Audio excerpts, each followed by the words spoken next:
तो हम लोगों ने ये सारे ऑपरेटर्स पढ़े, ये जो इनको स्टडी करेंगे अब डिटेल के अंदर। तो सबसे पहले हम लोग लीनियर ऑपरेटर के बारे में बात करेंगे, रेखीय संकारक के बारे में बात करते हैं। किसके बारे में? लीनियर ऑपरेटर के बारे में। रेखीय संकारक के बारे में बात करते हैं कि रेखीय संकारक क्या होता है, इसके क्या प्रॉपर्टीज होते हैं, इसके बारे में सारा डिस्कशन करते हैं पहले, है ना। तो first linear operator, linear operator रेखीय संकारक या रैखिक संकारक भी बोलते हैं इनको, रैखिक या रेखीय संकारक।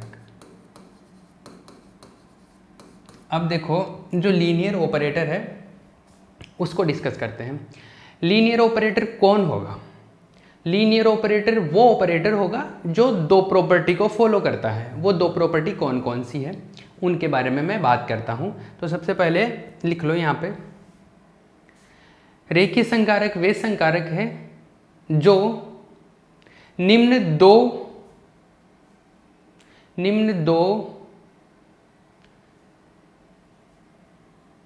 शर्तों की पालना करते हैं, निम्न दो शर्तों की पालना करते हैं।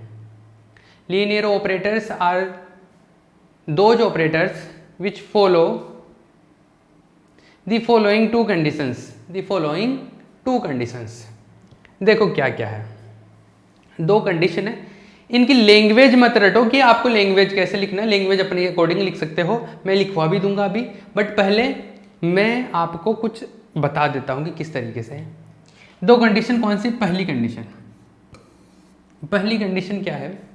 फर्स्ट कंडीशन ये शो करती है कि जैसे मान लो कि एक कोई स्केलर क्वांटिटी, एक ए, कोई भी स्केलर क्वांटिटी एक अदिश राशि है, जैसे कोई संख्या हो जाएगी, कोई कांस्टेंट हो जाएगा, कोई 5 हो गया, जैसे मान लो कि 4 है, कोई वैल्यू है, ठीक है। एक हो गया ये ऑपरेटर हो गया एक हो गया फंक्शन हो गया साई। तो जो फर्स्ट कंडीशन होगी लीनियर ऑपरेटर के लिए वो कंडीशन क्या होगी? वो कंडीशन ऐसी है कि सपोज ये कोई साई फंक्शन है, इसको मैं ए से ऑपरेट कराता हूं, मैं ए से मल्टीप्लाई करता हूं, इस फंक्शन को इस अदिश राशि से स्केलर से मल्टीप्लाई कर लिया।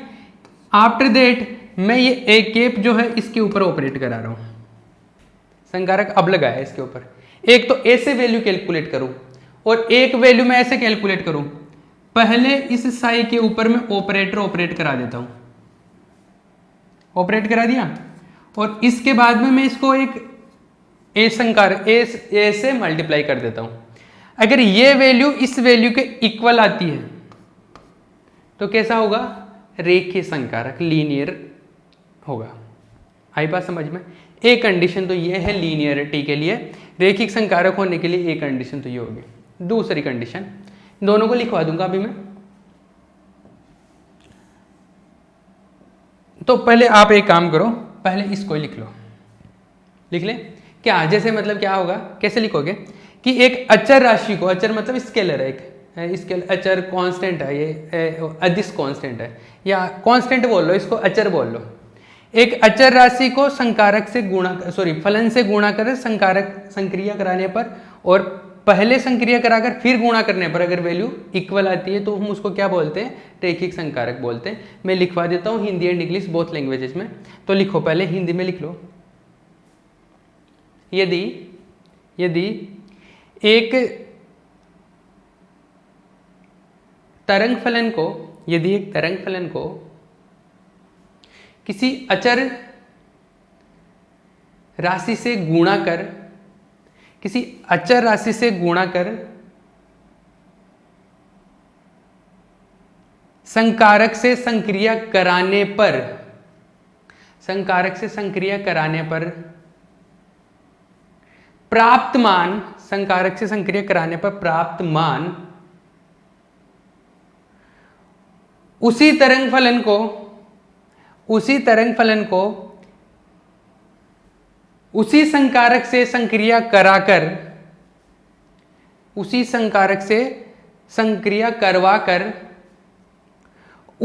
अचर राशि से गुणा करने पर प्राप्त मान के बराबर होता है, तो ऐसे संकारक को तो ऐसे संकारक को रेखिक संकारक कहते हैं। ऐसे संकारक को रेखिक संकारक कहते हैं। if an operator if a scalar quantity is multiplied with a wave function and then an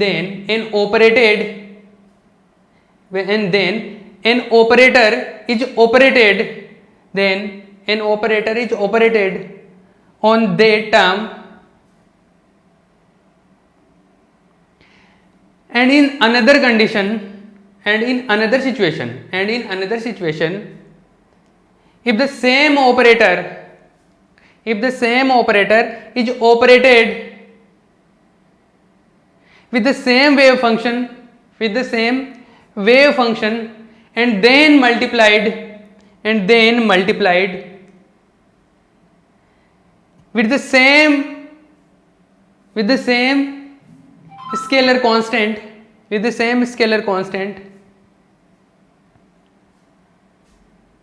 and in both the situations the values are equal, then this operator is known as linear operator. आई बात समझ? ठीक है भैया, ये जो condition है ये आप छाप सकते हो। ठीक है, इसका मैं एक एग्जांपल भी लिखवा सकता हूँ आपको। यहाँ पे देखो कि अगर मान लो कि कोई वेव फंक्शन है साई है, वो एक्स स्क्वायर है, और कोई जो ए है मान लो कि 2 है, और जो वेव फंक्शन है ए ये है मान लो कि ये d/dx ही है।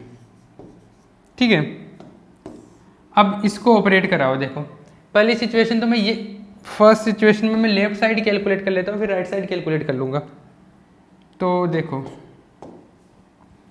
ये सिचुएशन कैलकुलेट करता हूँ मैं, ए साई लेफ्ट साइड, पहले ए से साई को मल्टीप्लाई करो, ए से साई को मतलब 2x², तो ये है d/dx 2x², और इसका वैल्यू क्या आएगा, इसको डिफरेंशिएट करेंगे तो 4x आ गया, ये आ गया। और अगर ये साइड कैलकुलेट करूँ ए कैप साई, इसमें क्या है, ए का वैल्यू है 2, ये है d/dx, और ए का वैल्यू कितना, साई का वैल्यू कितना है x²। इसको डिफरेंशिएट करूंगा क्या आएगा 2x, 2 को 2 से मल्टीप्लाई करूंगा 4x। सेम ही तो आ रहा है, इट मीन्स ये लीनियर ऑपरेटर है। क्लियर है? ओके, एक ये एग्जांपल हो गया। अब सेकंड सिचुएशन की बात कर रहा हूं। एक कंडीशन तो होगी, एक शर्त हो गई अपनी लीनियरिटी के लिए। दूसरी शर्त की बात करता हूं। दूसरी शर्त में ऐसा है कि अगर मान लो कि कोई दो फंक्शन है, क्या है, कोई दो तरंग फलन है, मान लो एक है साई1 है, एक है साई2। इन दोनों को ऐड किया, इन दोनों का सम किया, और एक ऑपरेटर ऑपरेट कराया मैंने, एक केप। यहां से ये जो वैल्यू मिलता है, अगर ये वैल्यू इस वैल्यू के बराबर हो, किस वैल्यू के, अगर मैं इसको एक को साई1 पे ऑपरेट कराऊं, फिर एक को साई2 पे ऑपरेट कराऊं, और इन दोनों को फिर जोड़ दूं, तो ये अगर दोनों बराबर आ जाए, मतलब इनको जोड़कर फिर ऑपरेट कराओ, या फिर अलग अलग ऑपरेट करा के फिर सम कर दो, अगर दोनों कंडीशन में वैल्यू इक्वल आती है तो this is called a linear operator. ये इसको हम क्या बोलते हैं, रेखीय संकारक बोलते हैं। ठीक है, तो लिख लो, इसको भी लिख लो। यदि सेकंड कंडीशन है, यदि दो तरंग फलनों के योग पर, यदि दो तरंग फलनों का योग कर उन पर संकारक लगाने पर प्राप्त मान, उन तरंग फलनों पर अलग अलग संकारक की संक्रिया करवा कर उनका योग करने पर प्राप्त मान के बराबर आता है, प्राप्त मान के बराबर आता है तो उसे रेखीय संकारक कहते हैं, तो उसे रेखीय संकारक कहते हैं। आई बात समझ? ठीक है भैया, ये बात क्लियर होगी। इसको इंग्लिश में लिख लो।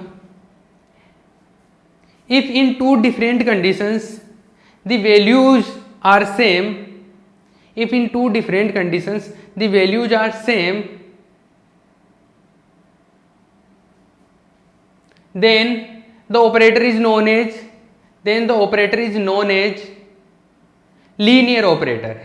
Then operator is known as linear operator, where in first condition the operator is operated on the sum of two wave functions, and in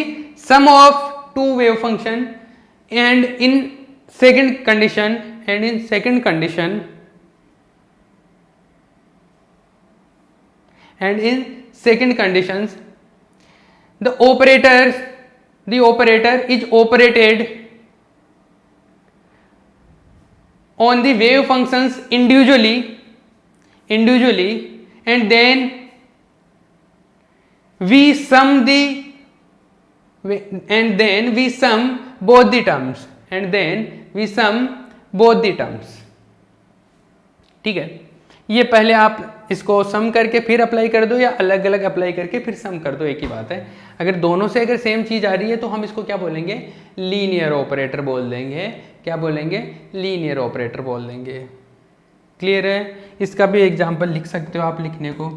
जैसे अगर मैं बात करना चाहूँ, अगर जैसे कि टाइम कितना बचा है अपने पास, और टाइम तो बहुत है, अभी अपने को 10 मिनट हुए हैं।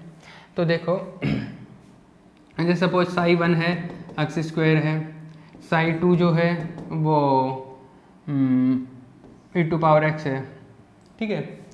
दोनों पे, और ए ऑपरेटर जो है वो ए ऑपरेटर मान लो क्या है, वही ऑपरेटर में सेम ही ऑपरेटर ले रहा हूँ ताकि आपको ध्यान रखने में भी प्रॉब्लम नहीं हो। देखो आगे बात करें तो ये अप्लाई करो। ए कैप जो होगा वो डी, अगर मैं लेफ्ट साइड कैलकुलेट करूँ, देखो यहाँ से left side A cap Sai 1 plus psi 2, ये जो है ये ऐसा है, डी बाई डी एक्स, ये ऑपरेटर ऑपरेट करा है किसके ऊपर? सम के ऊपर। तो व्हाट इज सम? सम है ये एक्स स्क्वायर प्लस ई एक्स। तो अगर इसके ऊपर, अब तो देखो ये सिंपल फंक्शन बन गया ना, तो इसको तो हम लोग कैलकुलेट कर सकते हैं। एक्स स्क्वायर का डिफरेंशिएशन कर लो, ई एक्स का डिफरेंशिएशन कर लो, तो ये क्या है? एक्स स्क्वायर का डिफरेंशिएशन कर लो, ई एक्स का डिफरेंशिएशन कर लो, तो ये आ जाएगा क्या? 2x, और फिर इसका ई एक्स, ये वैल्यू मिला मेरे को। और अगर मैं दूसरे तरीके से कैलकुलेट करूँ, इसको मैं पहले एक काम करूँ, ऐसे कैलकुलेट करूँ, ए साई 1 प्लस ए साई 2 ऐसे कैलकुलेट करूँ, और फिर ऐड कर रहा हूँ इन दोनों को, ऐसे कैलकुलेट करके फिर ऐड कर रहा हूँ। तो मतलब D by D x Sai 1 क्या है? एक्स स्क्वायर, फिर क्या है? डी बाई डी एक्स, और साई 2 क्या है? e⁻x। तो दोनों का वैल्यू कैलकुलेट करो, इसका वैल्यू आएगा 2x, इसका आ जाएगा e⁻x। सेम ही तो आ रहा है ये और ये। इसका मतलब ये लीनियर ऑपरेटर की प्रॉपर्टीज को फॉलो कर रहा है, that's why this is known as linear operator. तो लीनियर ऑपरेटर क्या होगा? रैखिक संकारक क्या होगा? दो कंडीशन को फॉलो करे। एक कंडीशन तो ये है, अरे दो कंडीशन को फॉलो करना चाहिए ना। एक कंडीशन तो ये है, एक तो इस कंडीशन को फॉलो करना चाहिए, और जो दूसरी कंडीशन है वो दूसरी कंडीशन कौन सी है? ये कंडीशन है, ये वाली कंडीशन। तो इन जो दो कंडीशन को फॉलो करेगा वो क्या होगा? लीनियर ऑपरेटर होगा। आगे बात समझ में। अब जो लीनियर ऑपरेटर है उसकी कुछ प्रॉपर्टीज भी होती है, उसके गुणधर्म होते हैं, पहले वो गुणधर्म पढ़ेंगे हम लोग, वो प्रॉपर्टीज पढ़ेंगे। तो लीनियर ऑपरेटर के क्या गुणधर्म पढ़ेंगे, रैखिक संकारक के प्रॉपर्टीज। तो प्रॉपर्टीज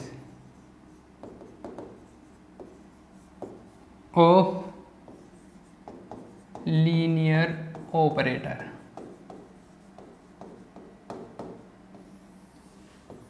रैखिक संकारक के गुणधर्म।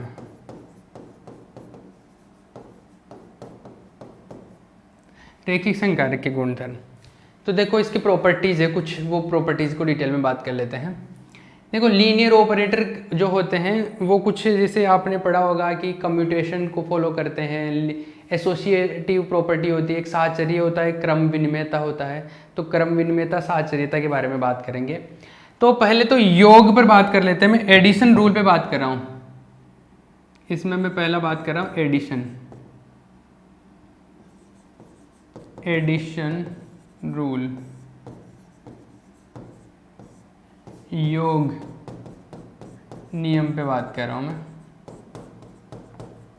देखो जो रैखिक संकारक के कोई गुणधर्म है उनके बारे में बात कर रहा हूं। ऑपरेटर की बात होगी कि ऑपरेटर कौन सा रैखिक होगा, कौन सा लीनियर होगा। अब जो लीनियर ऑपरेटर है उसके बारे में अगर मैं बात करूं तो मान लो कि दो लीनियर ऑपरेटर कोई ए और बी, क्या है, ए और बी लीनियर ऑपरेटर है, ए भी है एक बी है, दो रैखिक संकारक है ए और बी। ये दो लीनियर ऑपरेटर केप इनके ऊपर लगाते हैं, क्योंकि ये केप लगाने से ये पता चल जाता है कि ये ऑपरेटर को शो कर रहा है, ठीक है। तो इनमें योग करें तो क्रम विनिमयता का फॉलो होता है नियम, मतलब इनके एडिशन के लिए एक क्या बोलते हैं उसको, अभी मैंने बताया था क्रम विनिमयता को इंग्लिश में क्या बोलते हैं, जो भी बोलते हैं अभी मेरे दिमाग से निकल गया, अभी बता दूंगा मैं। मतलब कि a प्लस बी अगर मैं करूं या b प्लस ए करूं, दोनों चीजें क्या होता है, इक्वल होता है। इसको बोलते हैं कम्यूटेशन लॉ। क्या बोलते हैं, कम्यूटेशन, क्रम विनिमयता। तो ये लॉ फॉलो करता है कब, जब एडिशन पे लगा रहे, योग पर लगा रहे हैं। जरूरी नहीं कि गुणा करे तो ये फॉलो हो, मतलब ऐसा नहीं हो सकता कि a into B b into A के बराबर हो, उसकी बात नहीं कर रहा मैं, अभी योग पे बात कर रहा हूं, एडिशन पे बात कर रहा हूं। तो एडिशन पे क्या होता है, क्रम विनिमयता को फॉलो करता है, ये क्रम विनिमयता। तो आप यहां पर लिख सकते हो, इसको एक बार मैं हटा देता हूं, आप यहां पर लिख सकते हो, क्या लिख सकते हो, यहां पे आप लिख सकते हो कि क्रम विनिमयता को फॉलो करता है ये किसको फॉलो करता है, क्रम विनिमयता को फॉलो करता है। तो रैखिक संकारक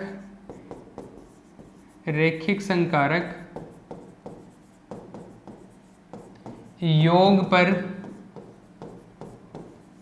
क्रम विनिमयता की पालना करते हैं,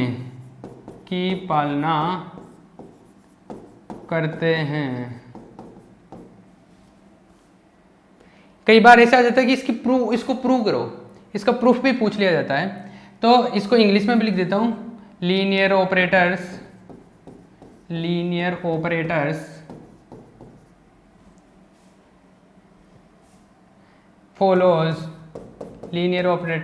follow the commutation rule,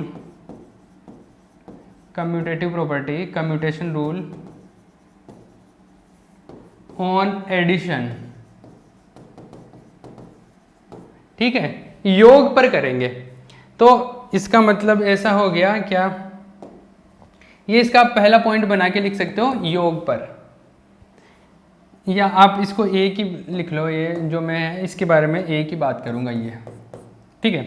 इसको क्वेश्चन भी आ जाता है, कई बार इस तरीके से क्वेश्चन भी पूछता है इसका ये कि इसको प्रूव करना है, ठीक है। तो इसका मतलब क्या हुआ, पहली चीज तो इसका मतलब ये हुआ कि ये बोल रहा है कि मान लो कि दो ऑपरेटर है ए और बी, तो वो a प्लस बी और b प्लस ए, अगर मैं ऐसे करूँ तो ये दोनों क्या होंगे, बराबर होंगे। इस चीज को बता रहा है ये। अब मैं इस चीज को प्रूव करता हूँ, ठीक है। तो इसका प्रूफ करते हैं। देखो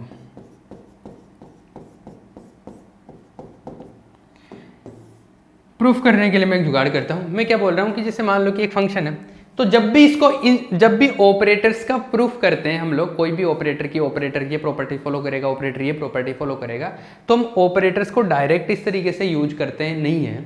हम लोग जब भी इनको प्रूव करना हो, हम लोग क्या करते हैं, एक तरंग फलन का यूज करते हैं, एक वेव फंक्शन ऑपरेट कराते हैं। मतलब वेव फंक्शन की हेल्प से इन चीज़ों को सोल्व करते हैं, क्योंकि ऑपरेटर है वो वेव फंक्शन पे ही अप्लाई होता है, एक तरंग फलन पर ही संक्रिया करता है संकारक। तो ऐसे देखो, मान लो कि एक संकारक है, एक तरंग फलन है, तरंग फलन साई है, वेव फंक्शन है, तरंग फलन क्या है, साई है, ये वेव फंक्शन है। तो मैं काम करता हूँ, जैसे मान लो कि अगर मैं ए को साई पर अप्लाई करूँ तो मान लो कुछ मिलेगा, मान लो फाई 1 मिल रहा है मेरे को। बी को साई पर ऑपरेट कराऊंगा तो कुछ और मिल सकता है, क्योंकि ये अलग संकारक है, ये डिफरेंट संकारक है। ये क्या मिलेगा, मान लो फाई 2 मिल गया, ये 1 हो गया, ये मान लो 2 हो गया।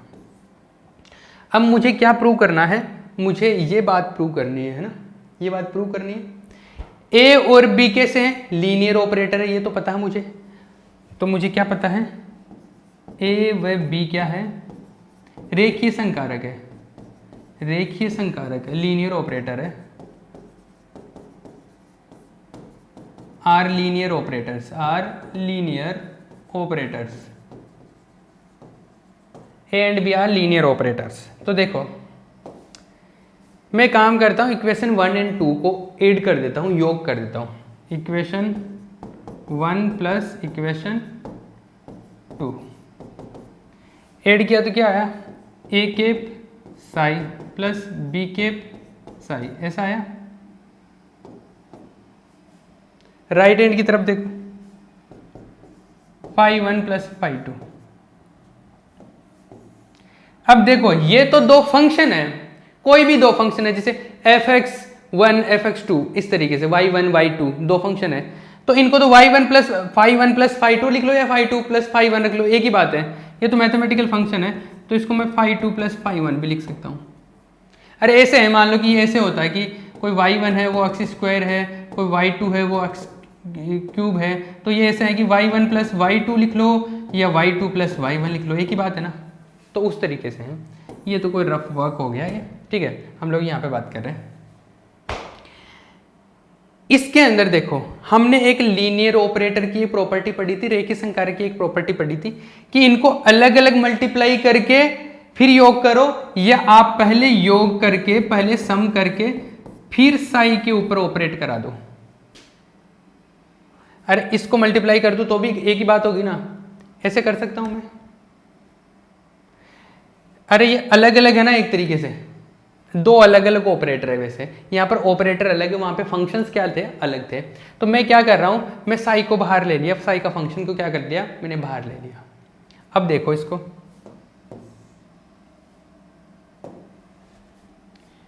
ये है ए के प्लस बी केप साई, ये हो गया फाई 2। फाई 2 क्या होता है, फाई 2 है बी केप साई 2, और फाई 1 क्या है, ए केप साई 1, सॉरी साई 1 साई 2 नहीं है, ये साई साई है, साई साई है। यहां पर देखो इसमें B cap plus A cap psi, इधर A cap plus B cap psi, psi psi दोनों तरफ से अगर मैं रिमूव करा लूँ या बात बराबर है, तो ये फंक्शन को अगर मैं हटा दूँ तो ये ऐसा बच जाएगा। प्रूव्ड। सिंपली मैं री एक्सप्लेन कर देता हूं इसको। क्या किया मैंने कोई एक ऑपरेटर मान लिया ए और एक फंक्शन ले लिया साई, इसके ऊपर ऑपरेट कराऊंगा, कुछ ना कुछ तो मिलेगा, ये मैं साई 1 बोल देता हूं। ऐसे सिमिलर वे में साई 2 ले लिया मैंने, दोनों को ऐड किया, इधर ऐसे लिख दिया। अब इसको तो ऐसे लिख लो या ऐसे लिख लो, क्योंकि सिंपल मैथमेटिकल फंक्शन है। इसमें साई कॉमन आ गया तो ऐसे लिख दिया मैंने। अब अगर साई कॉमन आ गया तो ये देखो ये ऐसे कैसे चल रहा है, इधर मैंने फाई 2 और फाई 1 की वैल्यू, इसमें भी साई कॉमन ले लिया, तो साई साई दोनों तरफ से अगर मैं हटा दूं या मैं बोलूं कि ये दोनों ऑपरेटर है, ये दोनों फंक्शन फंक्शन सेम है, तो फंक्शन फंक्शन को एक बार अलग बात करें तो ये ऑपरेटर ऑपरेटर क्या होंगे, सेम होंगे, तो सेम ऑपरेटर होंगे। आगे बात समझ, टाइम क्या हुआ, चलो एक प्रॉपर्टी हो गई हमारे पास में, ये एक प्रॉपर्टी प्रूव हो गई। कौन सी प्रॉपर्टी, रेखीय संकारक योग पर क्रम विनिमयता की नियम की पालना करते हैं। लीनियर ऑपरेटर्स जो होते हैं वो कम्यूटेशन रिलेशन फॉलो करते हैं एडिशन पे, किस पे, एडिशन पे कम्यूटेशन रिलेशन फॉलो करते हैं। 1 सेकेंड, हेलो, हाँ जी, मैं आपको थोड़ी देर बाद में कॉल करता हूँ, अभी मैं रिकॉर्डिंग कर रहा हूँ।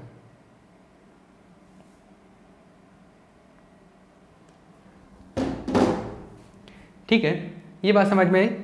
एक दूसरी चीज एक और होती है इसके अंदर, कम्यूटेशन तो हो गया, एडिशन पे कम्यूटेशन तो हो गया। एक प्रॉपर्टी और होती है जिसके बारे में हम लोग जनरली बात करते नहीं है, वो है एसोसिएटिव, साहचर्यता का नियम। तो योग पर साहचर्यता भी फॉलो होती है, योग पर साहचर्यता, साहचर्यता का नियम भी लागू होता है, योग पर साहचर्यता का नियम भी लागू होता है, ये भी होता है। मतलब एसोसिएटिव प्रॉपर्टी है ये, associative property is also followed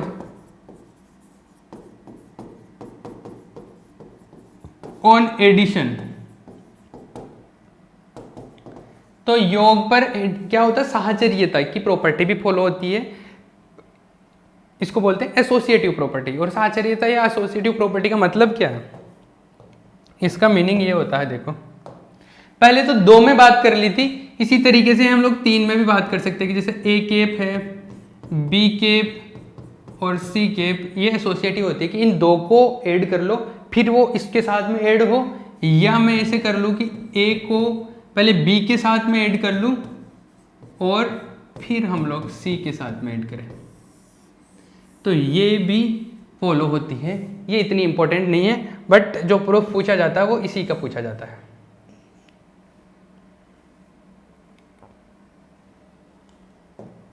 आगे बात समझ में, ये हमने प्रूव कर ली। ये एसोसिएटिव भी एक प्रॉपर्टी होती है, इसके बारे में भी बात कर ली हमने। अब देखो ये योग पे हो गई, योग पे इतनी बात करेंगे, एडिशन पे बात कर ली हमने। अब मल्टीप्लिकेशन पे बात करूंगा मैं, किस पे, मल्टीप्लिकेशन पे, कि ये एडिटिव नेचर का हो गया, ये एडिशन रूल के बारे में बात कर ली, इसकी प्रॉपर्टी के बारे में। अभी मैं मल्टीप्लिकेशन पे बात करूंगा कि मल्टीप्लिकेशन पे कौन कौन से रूल फॉलो होते हैं, ठीक है। तो मल्टीप्लिकेशन पे बात करते हैं हम लोग।